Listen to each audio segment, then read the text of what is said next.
All right. Hello and welcome to Hanging Out with Bob, a podcast hosted by me, Bob Edholm.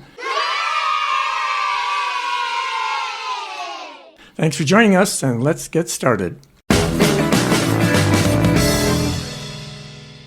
This is another special edition podcast of Hanging Out with Bob. Today's guest is also a previous guest. He's Wayne Damrow, a friend and former classmate that I've known since we were both 9 years old, back when John F. Kennedy was president. We grew up on the same block in Columbia Heights, Minnesota, the Heights. Welcome back, Wayne, to Hanging Out with Bob. Thanks, Bob. Glad to be here. As we learned in our earlier podcast with Wayne, he's retired from the Minnesota Department of Natural Resources, the DNR. He worked close to 40 years in the forestry department that included assignments all over the state of Minnesota. Wayne is married. Tell Patty I said hi, okay? Wayne loves to travel, especially to Europe. He plays golf. He's well-read and can talk about anything at a genius level, from sports to history to music. Why are you laughing? You are smart. He's also developed quite an interest in genealogy regarding the Damrow family tree. Wayne, do you remember what Mark Twain said about genealogy? No, I guess fill me in. He said, just go into politics and your opponents will do it for you. Okay. Now, what makes this podcast episode special is that Wayne and I are going to do a deep dive into the Moody Blues, a rock band that formed in Birmingham, England, easy for me to say, in England back in 1964. The Moody's were an active band from 1964 to 1974, and again from 1977 to 2018. All told, they released a total of 16 studio albums of original material. But in this podcast, Wayne and I are going to talk about the Moody Blues Core 7 albums. So what do we mean by the Core 7? Well, these were the 7 Moody Blues albums that made from the arrival of band members Justin Hayward and John Lodge in 1966 to the band's hiatus in 1974. Wayne, if you would, please tell us in chronological order the Moody Blues albums that comprise that Core 7. Sure. The first one that came out that got national attention was Days of Future Past. Yep. And that was in 1967. Okay. Then In Search of the Lost Chord came next, 7 of 68. On the Threshold of a Dream was in 69, as was To Our Children's Children's Children. Yep. And then in 70, A Question of Balance came out with several huge hits that came off that. And then Every Good Boy Deserves Favor. And finally, of the Core 7, Seventh Sojourn in 1972. Thanks, Wayne. So, 7 studio albums in 6 years. The lads were busy, weren't they? Now, I mentioned at the start of this podcast that the Moody Blues were formed in 1964. In fact, their first hit single came out in 1964. The name of the song was Go Now. That song still gets played on oldies music stations and apps. The Moody Blues actually started out as a rhythm and blues group, like a lot of the groups that were part of that British invasion in the mid-'60s. But then as time went on, as we can talk about the Core 7, they kind of evolved from just a rhythm and blues band into more of a progressive rock, even psychedelic rock band. So Wayne, let's talk a bit about each of the Core 7 albums in chronological order. The first album was in 1967, Days of Future Past. This was one of the earliest albums of the progressive rock or classical rock genre, and one of rock music's first concept albums. And by that I mean a collection of songs that are kind of unified by a central theme or concept. The album's front cover is like a collage of various time-related images inspired by the album's songs. Everything from, there's an hourglass somewhere on there, and then there's moon phases. Yeah, there you go. There's moon phases. There's mounted knights on horses.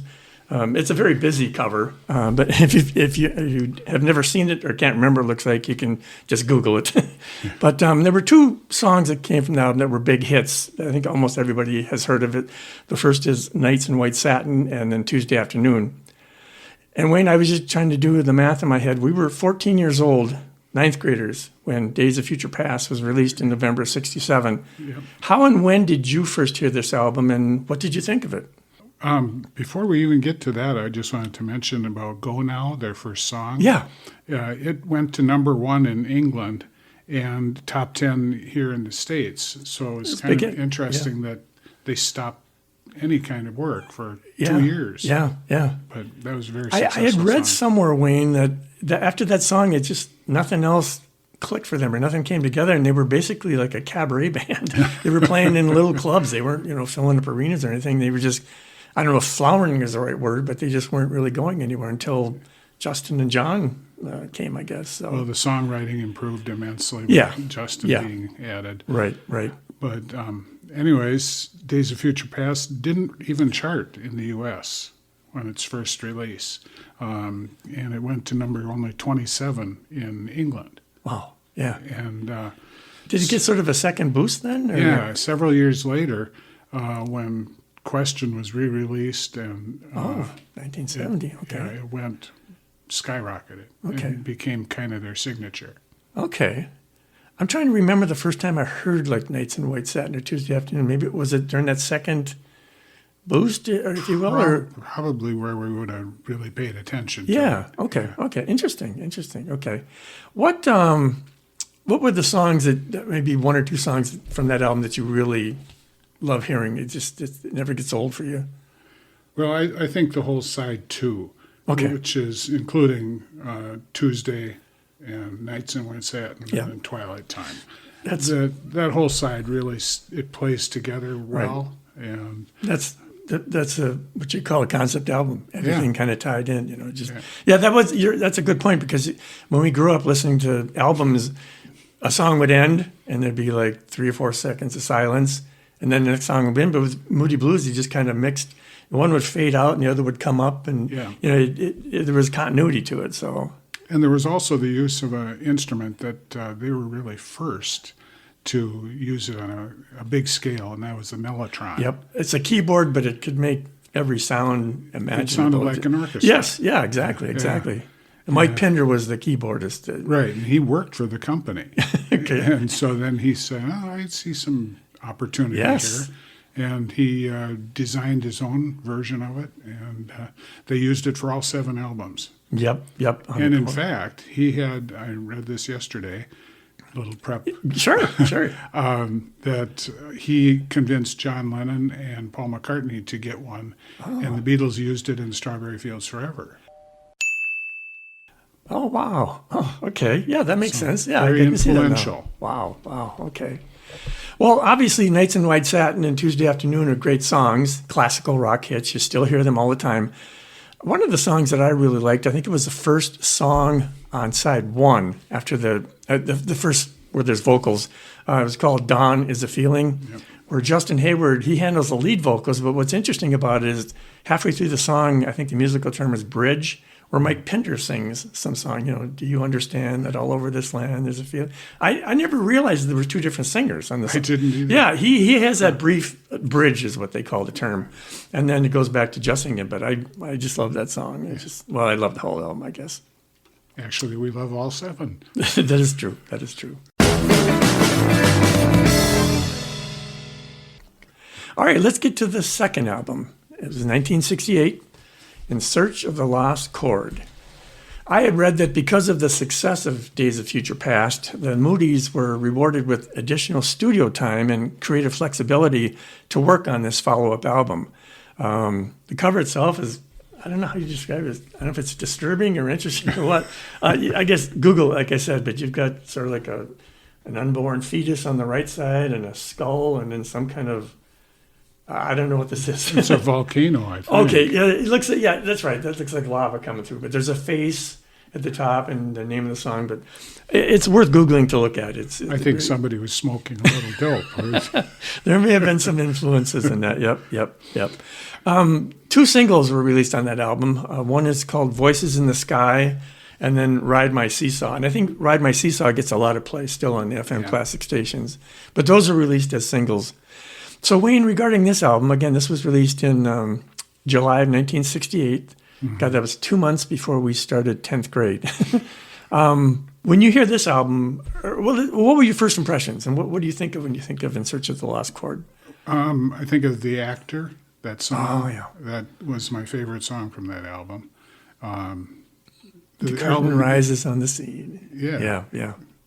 And there's some nice bridging in Yeah, there. yeah. Couple different times. Yep. The album went to number 5 in England, still did not chart in the U.S. Wow. They hadn't found that big commercial success yet. Right. Had they even toured in the U.S.? Well, I saw them 3 times back then, But but not in '68 though. not in '68. Okay. No, It just took a probably while for them to catch. '70. Okay. Yeah, those are good songs. Voices in the Sky, I thought was a good song. I like that a lot too. And then The Actor too. I think that's fun. But the song that I really liked, it was just so unique, I think, for its time, was the one from Mike Pinder called The Best Way to Travel. Oh. I think the line is thinking is the best way Thinking to is the travel. best way. And I think that's where he uses Mellotron, because toward the end of the song, there's almost like a cricket sound. It just, every beat, there's a queek, queek, queek. It does that throughout the song. And I read this one comment, about this song when I was listening to it on YouTube, and this one, he must have been a boomer like us, but he says, I close my eyes, listen to this song, and I'm taken back to the days of my youth. And I guess that's thinking is the best way to time travel too. Sure. But it's a great song. Well, great album. Period. Yeah. House of Four Doors was very Right. Innovative Yep. for the time. And there was they introduced a lot of kind of an Eastern philosophy too, wasn't it? That one song they kept saying, "Oh." Yeah, and there's a sitar. Yeah. Right. And that again was George Harrison's influence. Yeah. He was using a lot at that point. Yep.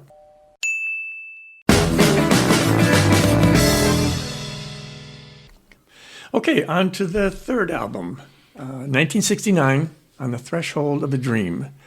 This album topped the charts. The cover features this metallic robot-type entity clutching with its sort of octopus tentacle-like onto different living objects. He's got a rose in one side, and I didn't know there's a face. And a gas mask. Yeah. The tentacles are also like a gas mask, I guess.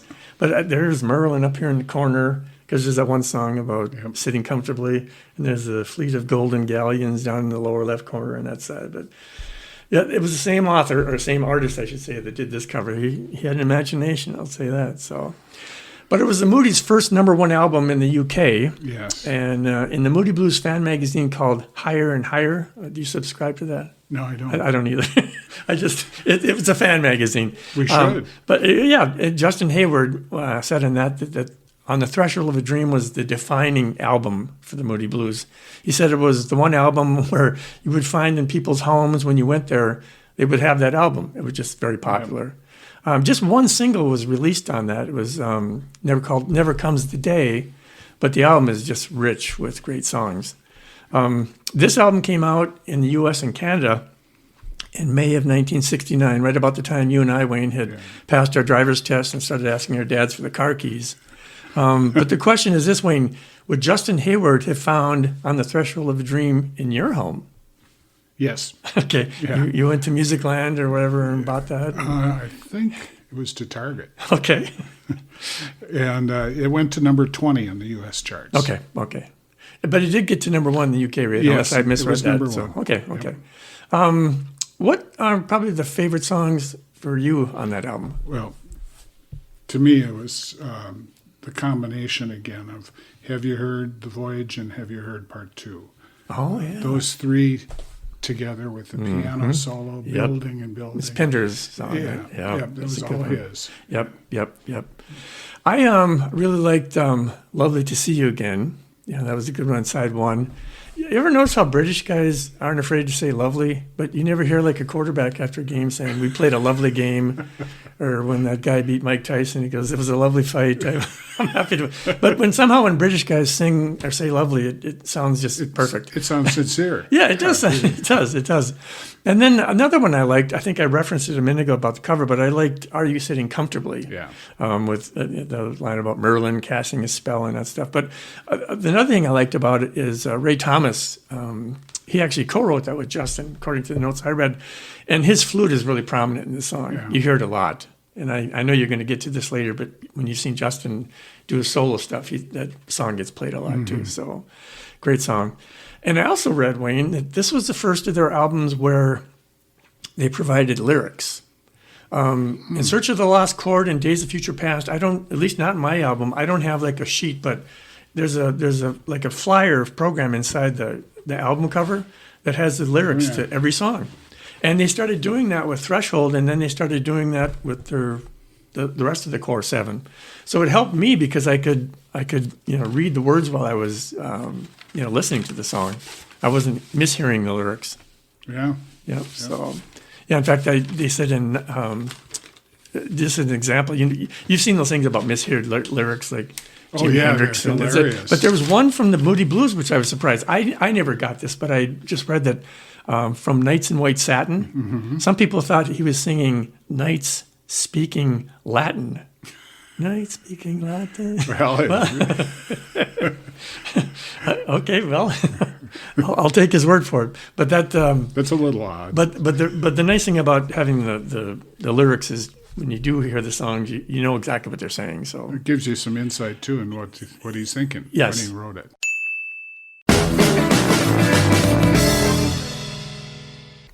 Okay, on to the 4th album, also released in 1969, later in 69, but To Our Children's Children's Children. Yep. This was the first album released on the group's newly formed Threshold record label, which is named after the band's previous album, On the Threshold of a Dream. I thought it was a really great name for a record label anyway. And that cover depicts a cave painting, but it's funny, I did some further notes. It's anachronistic because you think cave paintings, thousands of years ago, there's a guy with a rifle, and somewhere on this thing, there's also an airplane. So it's like, okay, there were no airplanes or rifles then, but again, the artist's imagination. And so I thought that was interesting. Again, these can all be Googled if you wanted to see it. Drummer Graham Edge had said of this album, To Our Children's Children's Children, that it was inspired by a monumental achievement in human history.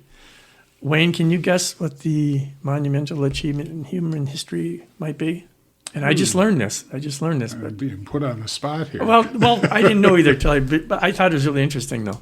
No, tell me. Okay, I'll quote again from that fan magazine, Higher and Higher. He said of this album, "It was a very exciting time. Man had just gone to the moon." There's your monumental achievement. Sure. And we thought of the album as a sort of time capsule, all our thoughts and feelings about living in such an epic-making era. Also in Higher and Higher, Mike Pinder said, "We were creating a rocket for every person who wants to go to the moon but couldn't, and would get to do so with the earphones on or the stereo turned up, lying on their backs on the carpet." Wayne, this album, To Our Children's Children, was released in November of 69. Yep. We were juniors in high school, and I just want to know, were you one of those people who put on your earphones, turned on the stereo, and lay on your back on the carpet to listen to the album? Yep, I had Radio Shack headset, There you go. the big I bulky knew, ones, I had a feeling you would. Yep. and listened to it a million times, seemed like. Awesome album. Yeah, it really was.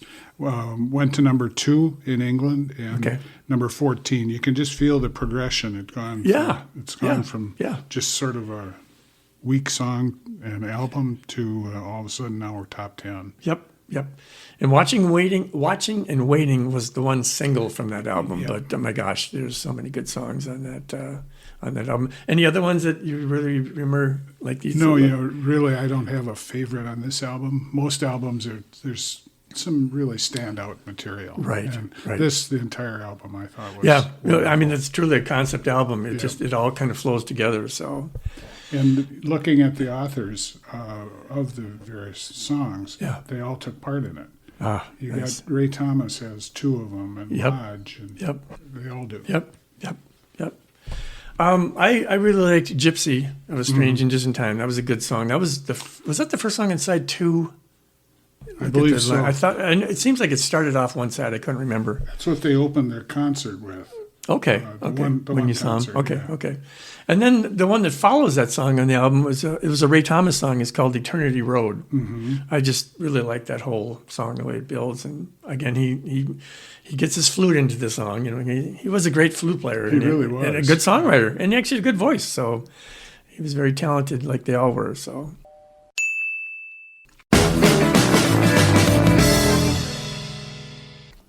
Okay, the 5th album. This was in 1970, as you'd mentioned, Wayne. A Question of Balance. Yep. And one reviewer wrote that A Question of Balance was an attempt by the group to strip down their previously lush psychedelic sound in order to be better able to perform the songs in concert. In a podcast from 2022, just a couple years ago, a podcast called Discord and Rhyme, Justin Hayward said, "It was quite refreshing, actually, doing the A Question of Balance album, getting back to that place where we could just get a bunch of songs together with a bit less instrumentation going on, that we could just sit around in a room and play." And of course, the song Question was released as a single from that album. It's an interesting cover too, Wayne, isn't it? Yeah, It's, it sure it's is. a vertical fold down. I mean, it takes the front and back cover, but it's almost like a centerfold. I mean, vertically, but it's so busy. It's got, you look at the bottom and you see a bunch of beach goers sitting in their chairs, enjoying the sun. And well, he says here, while a menacing storm is approaching, the people on the sleeve are actually just sitting there on holiday or vacation, basking in the sunshine, with presumably not a care in the world. They just don't notice what's coming up at them and probably won't until it's too late. Yeah, we have a half moon also. Yes. And how that ties in, I'm not really sure. Yeah. And this almost looks like Einstein up here. I often wondered who that was supposed to be. You get guys on cars. Well, actually, it makes sense to have him as Einstein because the whole question. Question of balance. Yeah. Yeah. Okay. Then there's a guy with the stogie here smoking.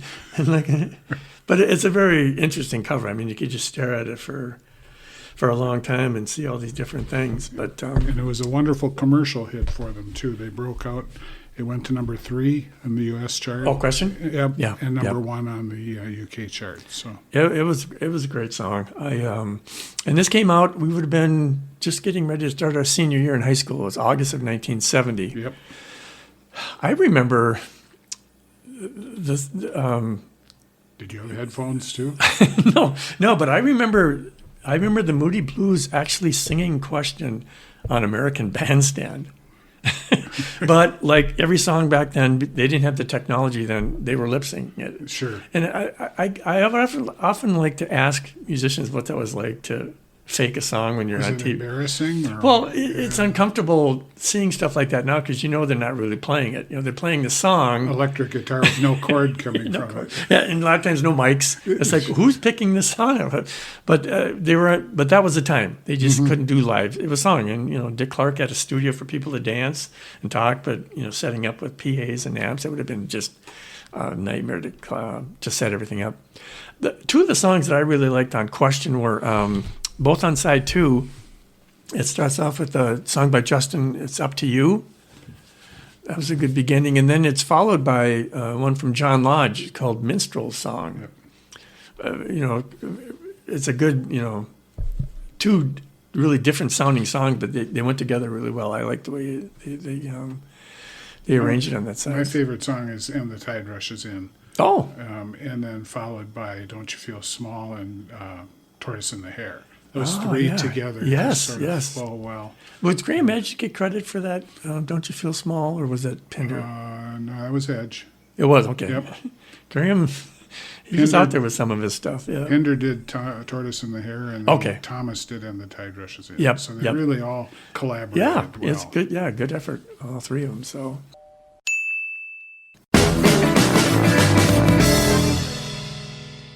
okay, number 6 of the core 7, 1971. "Every Good Boy Deserves Favor." And I remember how that threw me off because when I saw it on the record rack, it's when I first started realizing that British English and American English is different because they spelled favor wrong. What's It was, with the U? Yeah, what's the U there for? You know, but again, that's just a difference between British spelling and American, I guess. But this album cover shows a child gazing at a crystal being dangled on a string by an old man. I'm not sure what the significance that is, but I'm sure there is a reason for it. It actually takes up the front and back side. There's some people behind too. And I wonder why the band of clouds across the Yeah, good moon. point.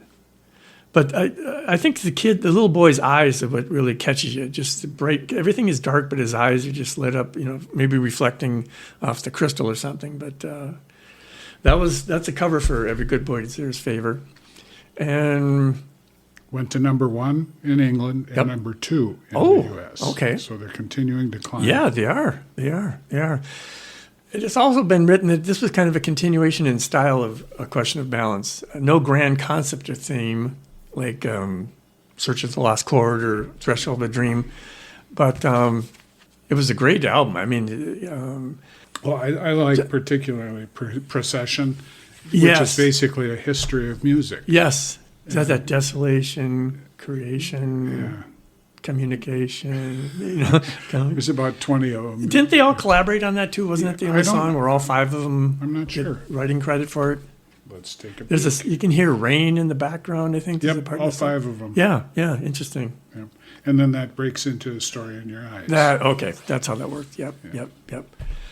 Yeah, Justin Hayward had said about this album, he said, every good boy deserves favor is a searching, seeking record. It was made at a time of tremendous success for us, and that brought on all of the feelings of guilt, inadequacy, and self-doubt that accompanies that kind of success. See, I've never been successful, so I've never had to feel guilty about it. Well, they have sold over 70 million albums. Yeah. To me, that's a little different than our level of success. Yes. And The Story in Your Eyes was the single that was Yeah. released on that album. But my gosh, there's so many great songs in that album. This one came out, Wayne, in July of 71, at least in the U.S. Yep, July. Just a couple months before we began our freshman year at Anoka Ramsey.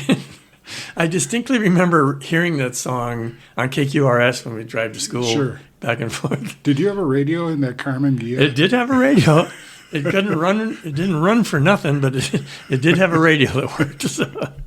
So I wasn't deprived of music. So, I'm sorry. Did you have a favorite from that album? If you Well, were to- the Procession and Story. the in Your beginning. Eyes, Okay. that just Okay. Really sort of flowed. And that's what they were so good at doing. It wasn't a series of individual songs. Mm-hmm. Right. Yep. Good point. I really liked Our Guessing Game by Ray Thomas. Kind of an existential song. Blessed days when I'm feeling strong. And You Can Never Go Home. that was a good song. Yep. Good one too. And actually, this is one of their strongest albums. Yeah, I I would think. agree. You know what song I really liked? I liked the song Emily's Song by John Lodge. It was actually written for his daughter. He had a little baby Oh. daughter when she, must have been a toddler or something like that. It's just a sweet song, very nice song. Mm-hmm. And what I liked about it was I ended up, my daughter would be embarrassed, but I used to sing that to her when she was a baby. I even sang it to my granddaughter when she's a baby because it reminded me of singing it to my daughter. Sure. But it's just, like I said, a sweet song. So I always puts a smile on my face when I hear it. So Smile on the face and a tear in your eye. yeah.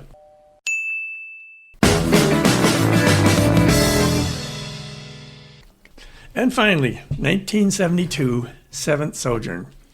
This album, with its surrealistic barren landscape on the cover, was the last of the core 7.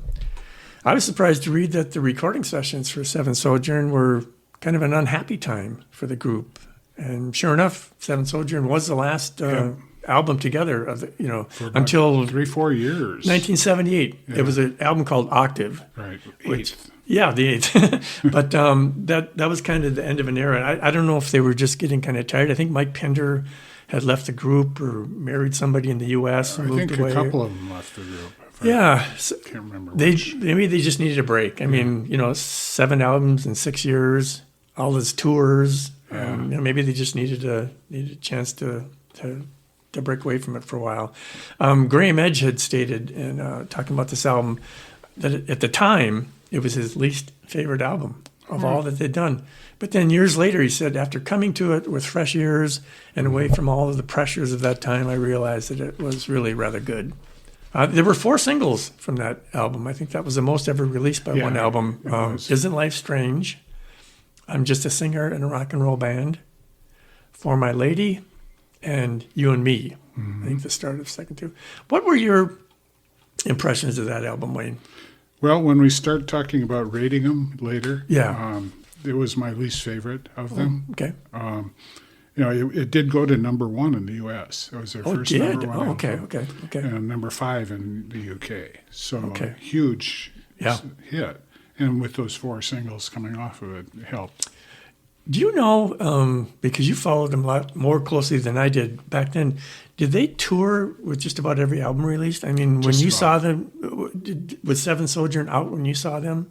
Not that I recall. What year do you think that was? Were you still in high school or were you in college by then? Both. I went in high school to one you concert. did? Okay. Yeah, and then 2 concerts in college. Okay, And then I okay, saw Justin Hayward a couple years ago. okay. Because I remember that came out. That album came out when I was starting my final year at Anoka Ramsey, and you had already transferred to the U by then. It was in the fall of '72. So, and then I would say the 2 favorite songs for me on that album were "You and Me," on the beginning of side 2, and then I get the beginning of side 1, "Lost in a Lost World" by Mike Pinder. Would be my favorite. Yeah, song. that was a great song. Great the introduction and everything. So. I liked the finish of Just a Singer in a Rock and Roll Band. It was a very tight ending. Yep. And Yep. just, That became a really popular hit too. I think it did. And you still hear it on the radio Yes, once in a while. yes, yeah. And that's kind of a sign of longevity. Yeah. Where you got that right. Yep. Well, it's fast paced, up tempo. I can see why that would have been popular to hear. So.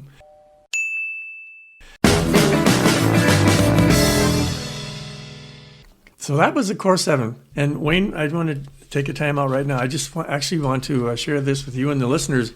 It's actually because of you that I became such a huge Moody Blues fan. Seriously, I had heard of the Moody's. I knew about Tuesday Afternoon and Night's White Satin because they played on the radio all the time, but I never actually listened to like a full album until one day I was hanging out with you and somebody else and played both sides of On the Threshold of a Dream. Oh, that was the one, huh? Yep, that was the one. And I just remember like Dear Diary and some of Pinder's songs where you could hear the sound go from one speaker to the other. And it was just like, wow, this is wild. I gotta start buying this stuff. So I ended up getting all 7 albums. Yeah. Seven Sojourn had come out, so I had all the Core 7. So.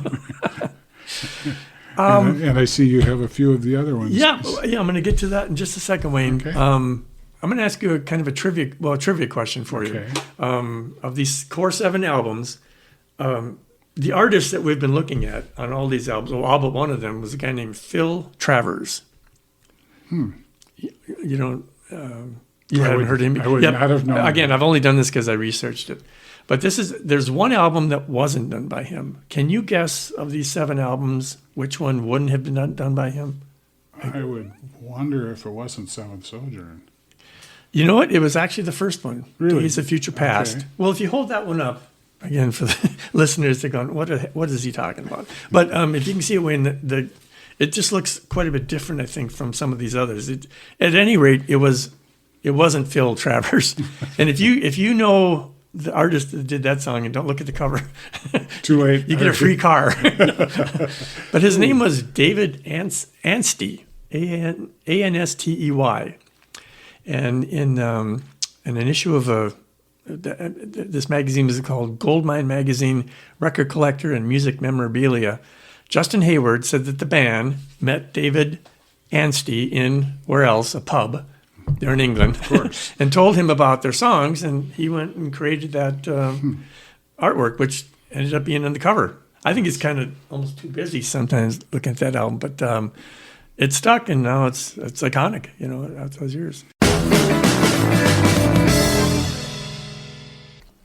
Okay, now comes the fun part, Wayne. We've looked at all of the Core 7 albums, and now we get to rank them. So you can tell me what is 1, what is 2, and all the way down. Want to start at the top or the bottom? Yeah, sure. Or you can do like Letterman, start from the bottom and work up, whatever. Well, I have Seventh Sojourn as my 7th. Okay. In Search of the Lost Chord, 6. Okay. Days of Future Past, 5. Okay. To Our Children's Children is 4. Yep. Every Good Boy Deserves Favor, 3. Threshold of a Dream, 2. And Question, 1. Okay. Now I'll give you mine.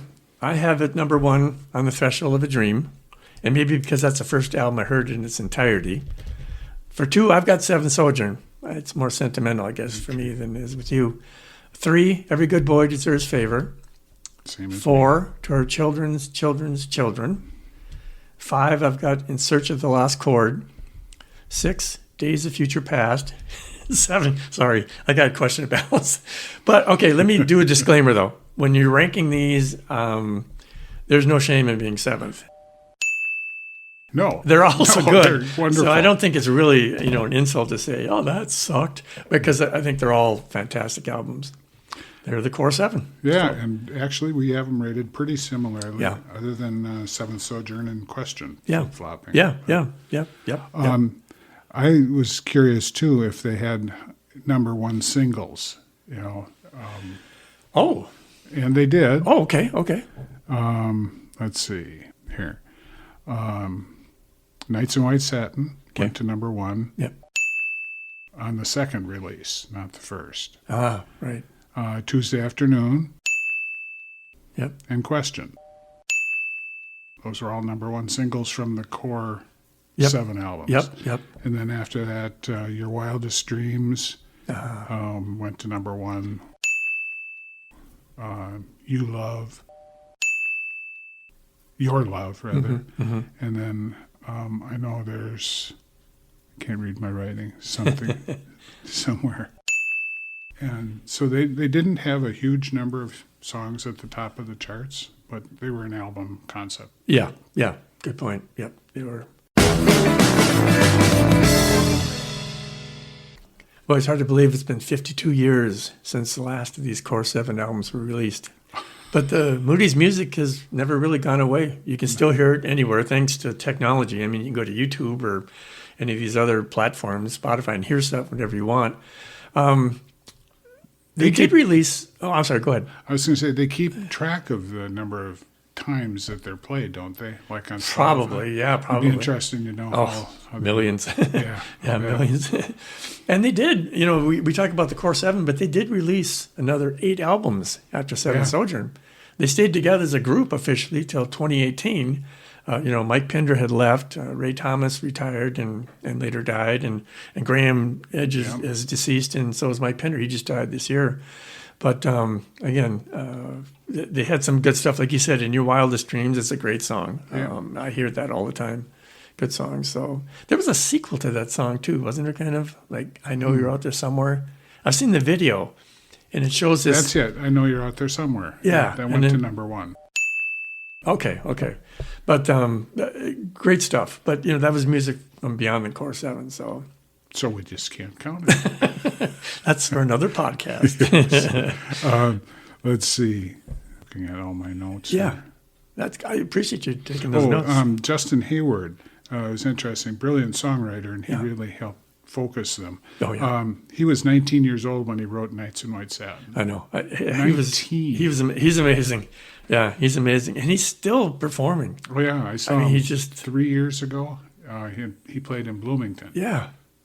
And was brilliant. Yeah. And he's got a good band with him too, right? He's got that flute player. A young lady that's a flute player. Yep, she's great. Brilliant. And isn't there another lady, a keyboard that sings? And then there's another piano. He doesn't have a drummer with him, right? He just has guitars and keyboards? Yeah. No, he had a drummer. Oh, he did? Okay. At that time. Okay. But yeah, I think he's 78, but like I said, he's fantastic. He's just a brilliant musician, songwriter too. So yeah. Oh, what have I got else here? So again, you said you've seen the Moody Blues how many times over the years? 3. Okay. 3 times, and then once with just Justin. Okay. I saw them once. I saw them in Northrop Auditorium at the U. Okay. It was about either 1999 or 2000. Oh. And they had their full orchestra. I mean, so when they did that stuff, Ray Thomas was still there. Mike Pinder wasn't. And I don't know who they had on the keyboard, but they sounded great. And they had female backup singers. I think they kind of helped Justin fill Justin had several of them. Yep. I saw it just sounds better live. It's done.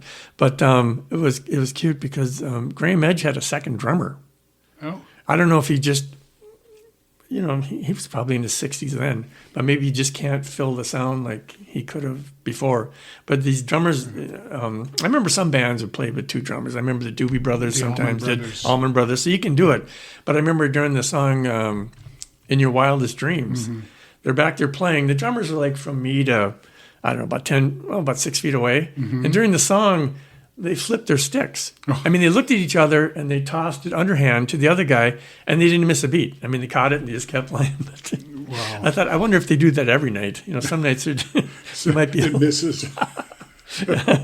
falls off the chair. Yeah. So. But anyway, that's the Core 7 albums were great. Well, the Moody Blues, just to kind of wrap up, think of them, they were a British band that formed in Birmingham, England, went on to create a unique style of music that blended rock, classical, and pop rock, and influenced many other bands. Genesis, the group. Yes. And I mean that the group, not the affirmation. King Crimson. Yep. I've even heard ELO Yeah. kind of drew from them. So they influenced a lot of people. They also helped make synthesizers, or like the Mellotron, like you said. And then just the themes, the grand themes like love, hope, and unity. It wasn't just about going to this picture. Yeah, a bigger picture, not just you know what I'm talking about. It's just there was some depth to the songs. So, but they became more mainstream in music. The music grew. Any other thoughts about the Core 7 as we finish up? No, I think this has been really fun. Yeah.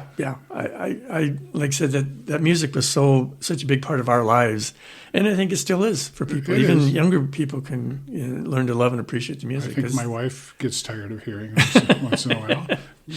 She's younger, so. But it's great music, classical rock, truly. So. All right. Well, this has been fun, Wayne. Yeah, it's thanks great for to having me, Bob. Great to get together again and share our memories of the Moody's Core 7 albums. And may we both continue to enjoy listening to the Moody Blues for years to come. So thanks again for joining me on the podcast. You bet. And again, to our listeners, thanks for hanging out with me, Bob Edholm, and my guest, Wayne Damrow. We hope you'll join us for the next episode of Hanging Out with Bob, wherever you listen to your podcasts. And until then, bye.